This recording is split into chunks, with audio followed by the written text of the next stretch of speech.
From Hamilton Place Strategies in Washington, D.C., this is the HPS Insights podcast. Welcome to HPS Insights, a podcast from Hamilton Place Strategies, analyzing the current events impacting the business and political communities.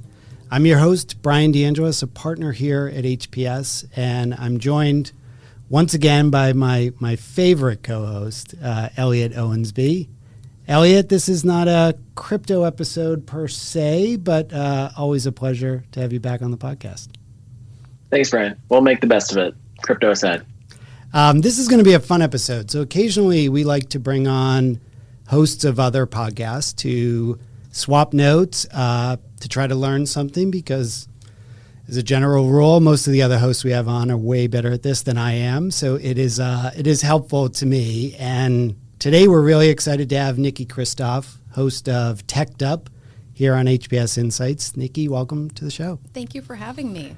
I think most of our audience are probably actually very familiar with your show. A lot of our folks are big tech fans, crypto fans, folks in Washington, D.C., and you've been here for a while working on the front lines of these issues in D.C.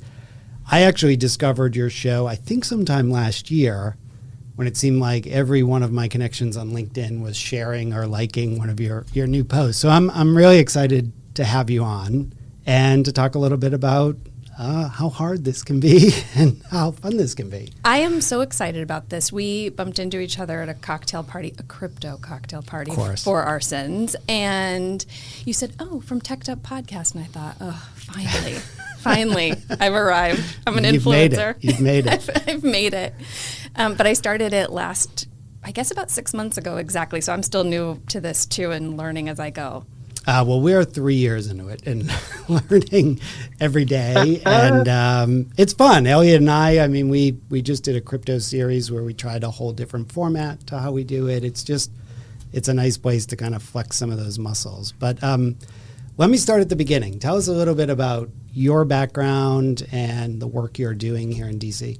Sure. So I'll quickly go through my professional background. I, after law school, moved to D.C. and practiced law briefly. It was not a fit for me. I wanted to work on Capitol Hills, but my student loan debt was breathtakingly large, so I couldn't afford it. I know you did an episode on student loan debt. Unfortunately, I've already paid mine off, but that took me 25 years.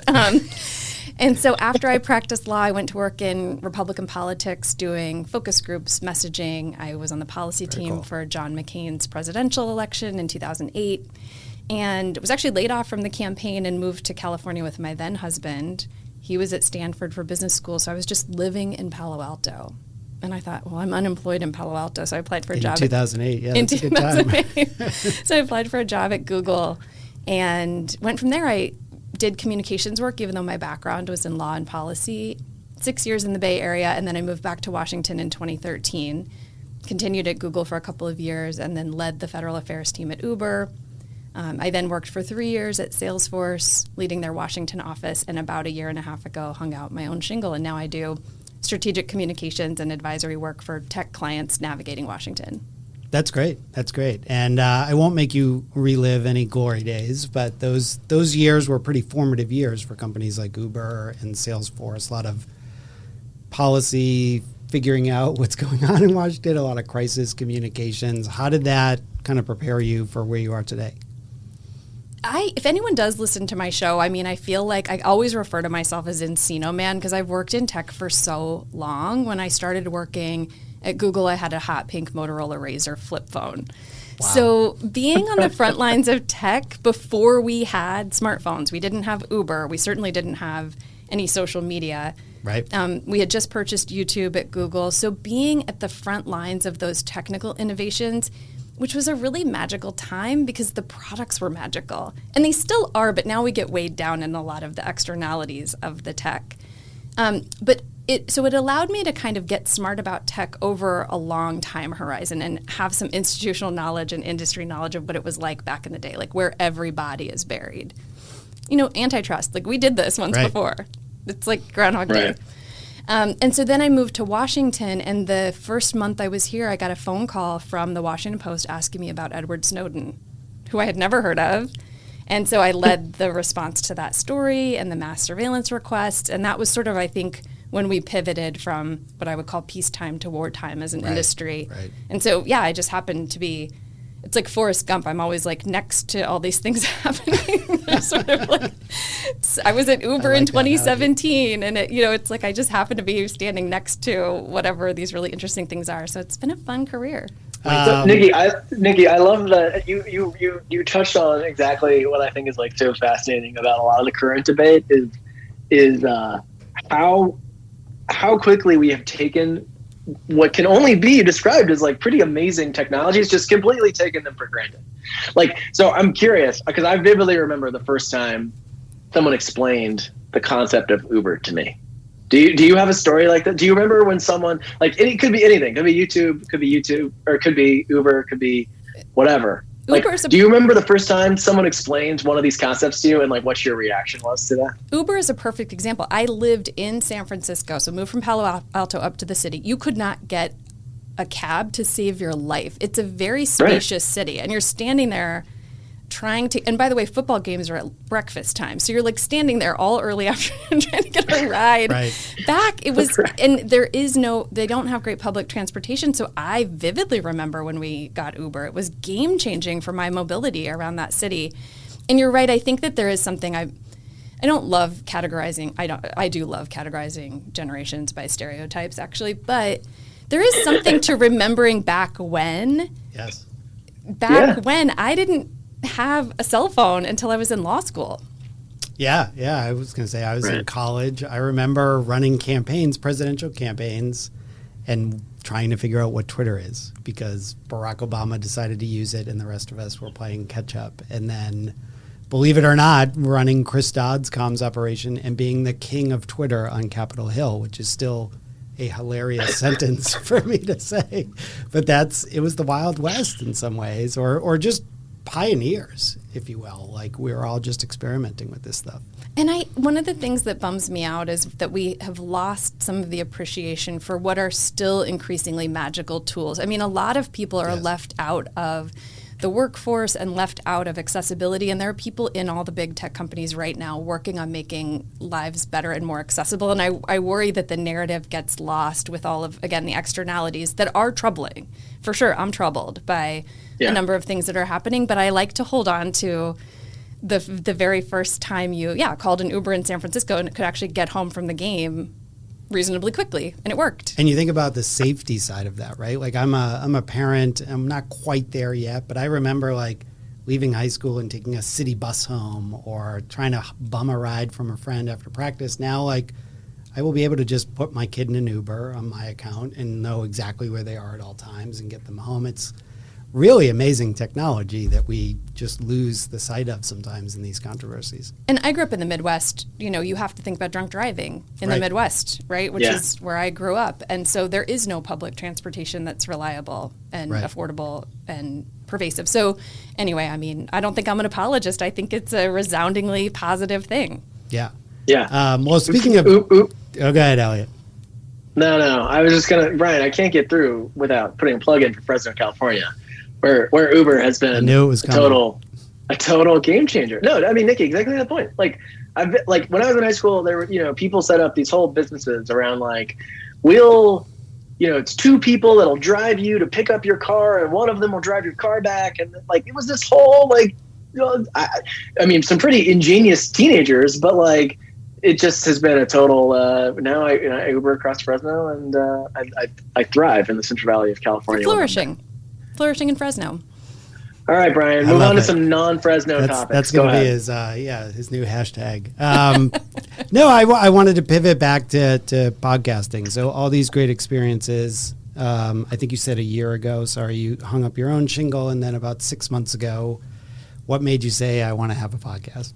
Yes. So actually, I hung up my own shingle about a year and a half ago. And one of my first clients was a DeFi protocol, which I had no idea what that meant. Right. And they... I won't make you define it now. I now know what it means, but I realized that I had I understood, I had years of institutional knowledge, instincts, understood the tech industry, understood how to do a regulatory assessment or a reputational risk assessment for a company but didn't know what a DeFi protocol was. They're organized as a permissionless holacracy, which is like a mind-bending concept I'd never heard of. And I realized I didn't know the subject matter. So I started looking at crypto, and I found very few places that I could get a 101 that could explain anything. I mean, I went to a Bitcoin 101, or it wasn't Bitcoin, it was an Ether 101 podcast, and they were on episode 537 and talking about yield farming. And I was like, this isn't working. This isn't working. You didn't want to punish yourself like Elliott and I and sit through Gary Gensler's 25 lectures at MIT? I could not do that. So Niki's smarter than us, Bryan. Yes. I thought it would be a good forcing function for myself to have a regular cadence of having to learn something new, just as a professional development tool, starting with crypto. And the other thing is, I knew if I don't know what this stuff is, a lot of people in this town don't know what this stuff is. Yeah. Yep. So that was really, crypto was the reason I started it, but it's also been a way to keep relationships fresh with reporters, with journalists, with people I've never met before but are a friend of a friend and they have something they want to highlight. So I meet someone new and learn something new every single week. So even if I didn't have any listeners, it would still be worthwhile because I'm curious. Yeah. That just reminded me, I think your first crypto episode was Jamie Smith. Yes. Who is a good friend and was involved in our firm at that time, a sister firm that we work with. And I take back my opening comments. I think that's when I discovered your podcast, that she sent around an email of, I just did this, we're getting in the crypto space, everyone has to listen. And it was Jamie, very helpful. You might know, I mean, maybe you had this, I don't know. So I'm an extrovert. I was so nervous taping her episode. So she wasn't the first I aired, but the first I taped. I mean, I thought I was going to pass out from nerves. And she was so great to come on this experimental thing that I had no idea what I was doing. And I was so nervous. And I was talking about crypto, which I evidently didn't understand. And she's been really generous. And everyone around this town that I know or that has recommended someone has been really cool about introducing me to people, again, that I just learn from and make connections with. Yeah. And it's great to hear you mention that. We were talking a little bit before the show, but we've had a little evolution on HPS Insights where our first idea was marketing. We have a lot of smart people here. I should be interviewing Elliott. I should be interviewing some of my colleagues. And then as we got into it, I don't know if we got bored of each other or what, but we started doing, well, we don't know a ton about crypto, and let's go get some smart people and come on and talk about crypto, or let's go get some smart people and talk about trade or antitrust or others. And we talked about this a little bit at the happy hour. You learn as much in that week leading up to it because you're so nervous. I don't want to sound like an idiot asking the questions, that you have to get smart and you have to dive into it, and then you get the great episode that you can go market out to your clients, hopefully.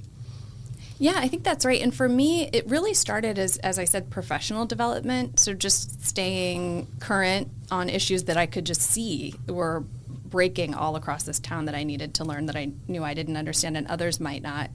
But then it became a business development tool because I have ended up, I mean, the podcast has more than paid for itself just because in the few minutes I'm chatting before or after an episode, someone will just say, well, what do you do? Why am I here? Like, what's your business? And then they'll end up connecting me with someone, or they might hire me. And so it actually has ended up becoming sort of an organic business development tool, not as much marketing, but just the relationship aspect of it has been really positive. Yeah, that's great. Where would you say you are now in the podcast? You've done your crypto series, you've learned a little. Are you looking into new topics on tech to learn more about, or are you now presenting more of an expert view? Where are things now? It's interesting to think about this because I don't really know. I know why I did a podcast, right? So it was for professional development, ended up also being a business development tool. Right. And then I will say, and I think this is important to say, part of the final nail in the coffin of my podcast, deciding to do a podcast. And then once you start one, it's like, well, now you're a podcaster. Now you're off to the races. Now you're one of those people, right. telling people to listen.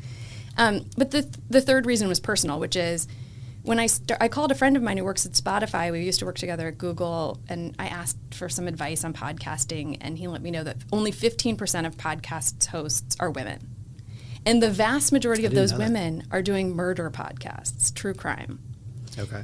And I don't have any idea why that is. I mean, I could speculate. A lot of people do speculate. But what I really thought was, well, I can't be annoyed by this number and then not start a podcast. Right. So here we are. Here we find ourselves. Weight of the world on your shoulders, yeah. But I just Conversely, Bryan and I are about to start a true crime series, so that actually works out very nicely. And you start a murder podcast. I mean, and I consume those podcasts. I love them. Coercive control, cults, murder. That's where the women in podcast land are. And I thought, well, I got to do tech and business in DC. Just got to show up. So that's another personal reason. As for where I'm going, I think that I always have an opportunity to learn. And what I really am looking for, and if any of your listeners have this or they have clients that do it, is I really like the DC universe. There are companies here, engineers here, experts here, technologists here, and I like to elevate those voices. So whenever I can find someone who's kind of in this space, but not, just a lobbyist or a public affairs person like I am, or a lawyer, but really technical or doing something really different or interesting or innovative or working in a different way, I'm always looking to elevate those voices because, again, it helps me learn. So for now, I'm going to keep the conversations going. Yeah, they're great voices, right? I mean, we do a lot of work on our side, I'm sure you do too, where can you get my CEO to go talk to this reporter, or can you get them on this show? And it's like, well, what about your head of public policy sitting here in Washington? They have a lot of interesting things to say, and I'm very comfortable admitting this to folks, but I'm like, I'll be your farm system. Put them on my show first. We'll talk about the issues. We'll give them some good practice, and then we'll pitch them to other podcasts. And it's fascinating conversations. There's really smart people in this town that can use a microphone. And I like that you said that, because one of my goals always, even more than my own professional development or business development, is that the guest has a good experience. Yes. And they are often practicing messages for the first time. So the comms person in me cannot not edit the episode. Like, I really want them to feel good about it. I want them to feel comfortable. Yep. I want them to get across their message and get a chance to try it in a totally safe space. I'm not, it's not 60 Minutes. Like, I'm not trying to break news. I'm just trying to elicit some new, interesting information in a safe space. Some good discussions. Yeah, exactly. Niki, I want to just ask you quickly. I know Bryan needs to take us to commercial, but hypothetically, about how many episodes did you have to record before you didn't have to beg people to come on your podcast like we've brought you here? It's kind of a self-interested question for Bryan and I, but about how successful do you need to be at podcasting before you can just stop begging all your friends and family to come talk to you? Okay, this is going to I feel like I should have message tested this first. This is going to sound so gross, what I'm about to say. I do beg my friends and family, but my friends and family are pretty cool people. So my first person, the first person I begged to come on was Cecilia Kong, who's a Pulitzer-winning New York Times journalist who'd just written that autopsy of Facebook. Right. And she was so great. And I think if you build relationships over again, I've been working a long time in and around this town and in tech. People are very happy to come on and share some time, which has been awesome. So I've been it's been great how generous people have been with their time. I mean, for sure, I'm asking. I have a friend at Treasury who I keep asking to come on and explain money, which he says he can't because only Secretary Yellen can talk about money. But I do really. It has just sort of evolved and unfolded in front of itself. That people have appeared and been really kind and generous with, and they're great people. So. Let me ask a follow-up. Do you get a lot of people pitching you yet? Are you getting the incoming as much as you going out and recruiting? I do get some incoming, and it's really varied quality, but also my podcast, the episodes are of varying quality and how much people are interested. So the crypto episodes pop. People really want to learn. All of the people who I'm just friends with listening would like me to stop talking about crypto. My friends are like, actually, if you could even just stop talking about tech, that'd be great. Yeah.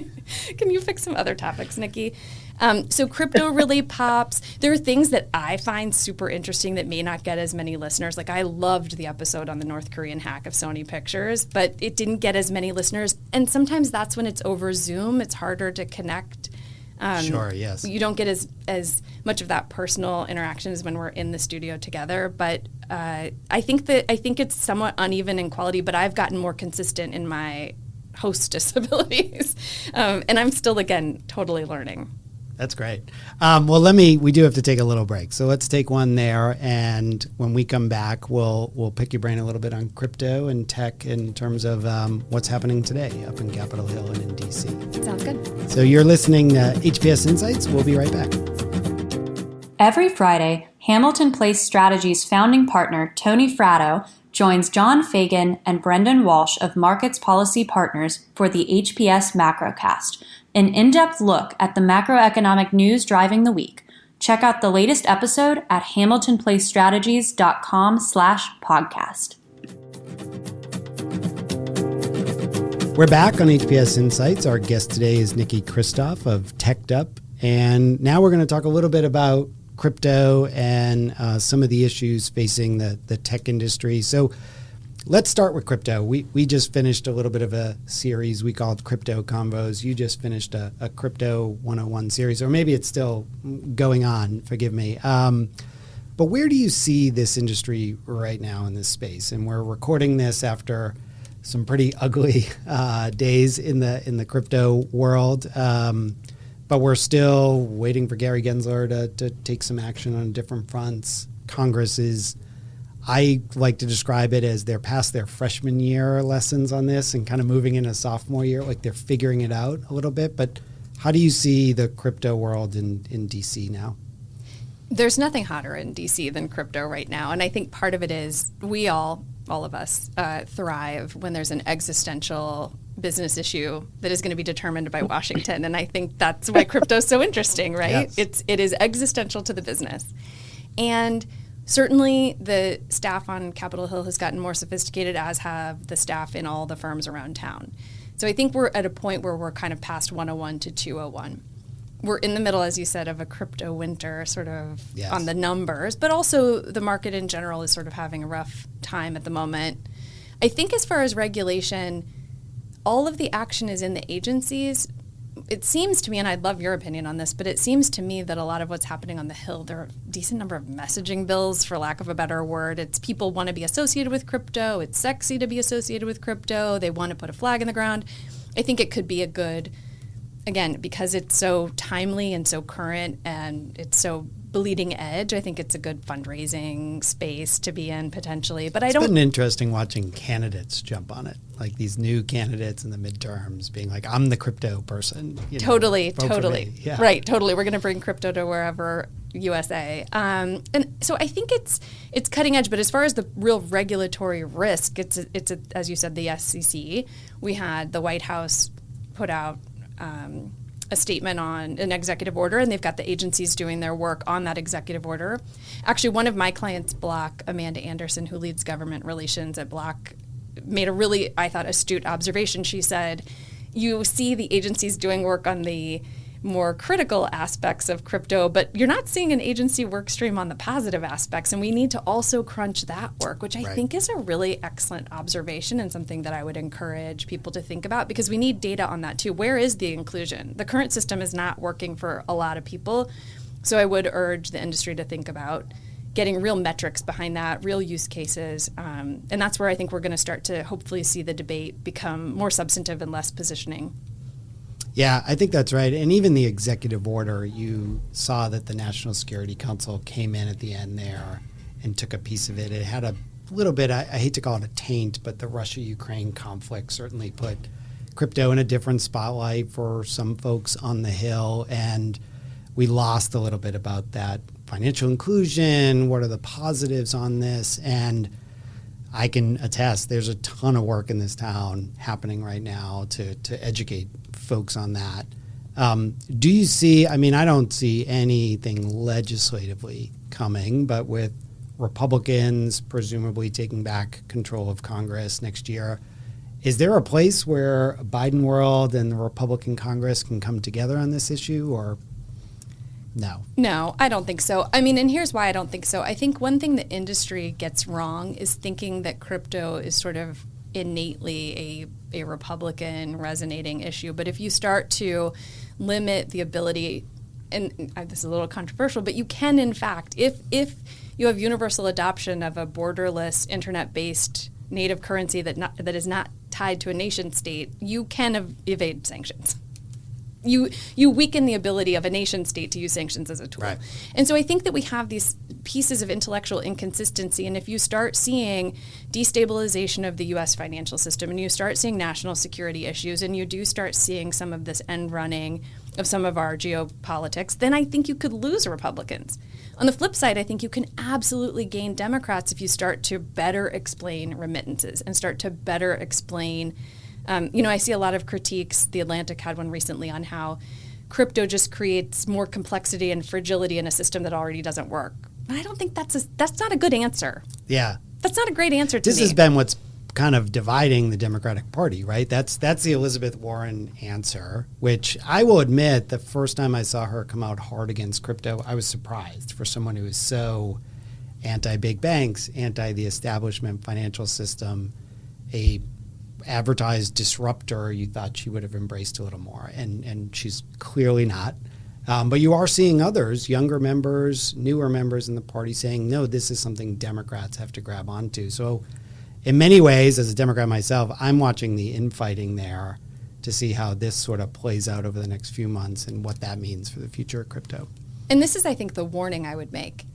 Cryptocurrency, digital currencies, absolutely will be adopted globally, period, full stop.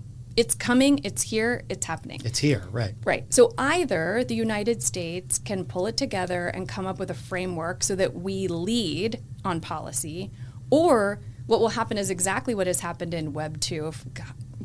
A term I prefer not to use, where I come from. I crawled out of Web 2 into Web 3.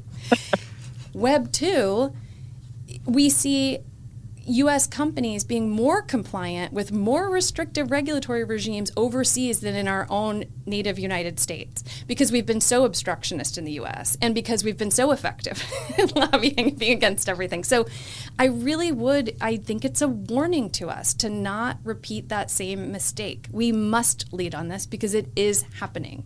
And the U.S., for good or for bad, we certainly are not great at everything, but we do have rule of law. We are a democracy. We do have systems in place for KYC and AML, and we need to make sure that those are applied. And it's going to happen anyway, so we need to get it together. That is my call to all of action. that, and we have the market for it, right? People are totally so excited about it here in the United States. I've got cousins I haven't talked to in 5-6 years, like telling me about all the crypto stuff they're doing. And I'm like, wait, I'm doing this in Washington. You're really doing it? And it's really happening. People are putting it in their 401ks. They're getting pretty excited. Shout out to my cousins in South Florida who listen to all my crypto podcasts. There you go. Yeah, love it. Elliott, let me pull you in here. I know you have questions. I mean, I have a million questions for Niki, but I think I was actually kind of thinking, Bryan, along the lines of the divide. I think you see it more in the Democratic Party, but certainly it mirrors a little bit on the Republican side. Niki, how much do you think what I see is a little bit of crypto as like the polite generational issue, right? Like I think that's unescapable when you have a Richie Torres and an Elizabeth Warren on just completely opposite sides of the same issue. You have younger members. You have the Darren Sotos. I'm gonna put Congressman Emmer in there for just a second, but he's in there. To what degree do you think this is something that will evolve over time as the makeup of Congress changes, or will it remain kind of this a little bit of kind of ticky-tacky debate over the granularities without really addressing the substance of it? It's interesting that you bring up the generational divide of the members themselves, and certainly that's evident, right? We are seeing that. And I think that goes a little bit to the positioning. A sophisticated, savvy member might want to be affiliated, again, with something that's cutting edge, that's complicated, to demonstrate sort of tech chops. I think that's smart politically. A number of the members you listed, I would put in the messaging bills camp of what their activities on Capitol Hill. However, in the industry, the crypto industry should think about this. Who votes? It's not people in their 20s. Right. There's significantly higher voter participation for those over 50. And so as they think through making this a voting issue, and I hear a lot about, well, we have so much energy and passion around it, but you really got to turn that into people who vote and vote in primaries. Right. Voting is not Twitter, right? Twitter is not a real place. Watch crypto Twitter go nuts every time someone introduces an amendment on an infrastructure bill or whatever, but until they show up at the polls, it doesn't matter. It's not real. Crypto Twitter does not map to primary election Twitter or real life IRL. There's no. I would love to see crosstabs of like hardcore crypto Twitter and maybe just like civic participation overall. Like it feels like there are maybe some mutually exclusive categories of folks that are like, let's replace the United States dollar and let me also vote in a congressional primary, for example. I think a lot of the people who show up and vote in primaries do not want to replace the United States dollar because they're getting their social security is not being paid in Bitcoin, right? It's being paid in USD. So I think that there's a real politique aspect to this that we need to think through because there might be a lot of energy and there might be a lot of attention and there might be a ton of headlines. But the work, not just in this town, but to communicate back is you have to turn that energy into an actual voting issue, which it just is not today. Right. Let me, we got to wrap up. Let me end with one question, maybe take it a little micro. So you've helped Google and Uber in those early years, especially in Washington. So industry aside, but if you're advising an individual company, like what's the best piece of advice you can give them on how to deal with Washington right now? This is my best piece of advice. It is also self-serving, but it doesn't make it wrong. Hire Niki Christoff? No. I'm a small shop. My best piece of advice is it takes a long time to build relationships, to build expertise, to understand the mechanisms of the Hill, but the subject matter anybody can learn. And I would take my career as a snapshot: net neutrality, mass surveillance, understanding platforms, understanding content moderation, understanding FCC spectrum, understanding autonomous vehicle technology, understanding facial recognition. You can learn the subject matter. What you can't teach is relationships and this town. This town takes a long time to learn. So I would urge people to just look for the most experienced hands they can and let those people get smart on the tech because the tech will be ever evolving. Hire generalists, they can learn the specifics. That's great advice. Well, that's all the time we have today. Niki, thank you so much for joining us. This was a great episode. We really appreciate you making the time. And for all of our listeners, I highly recommend you check out Niki's show if you're not already a subscriber. Teched Up, available on Apple or Spotify.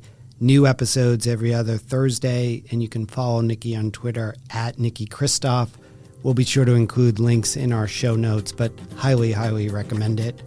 As always, you can find out more about Hamilton Place Strategies and our podcast at hamiltonplacestrategies.com or by following us on Twitter at HPS Insight. I'm your host, Bryan DeAngelis. Thanks for listening. We'll see you all next week. Thank you for listening to the HPS Insights podcast, produced by Hamilton Place Strategies. For the latest updates, follow us on Twitter at HPS Insights and follow us on the web at hamiltonplacestrategies.com.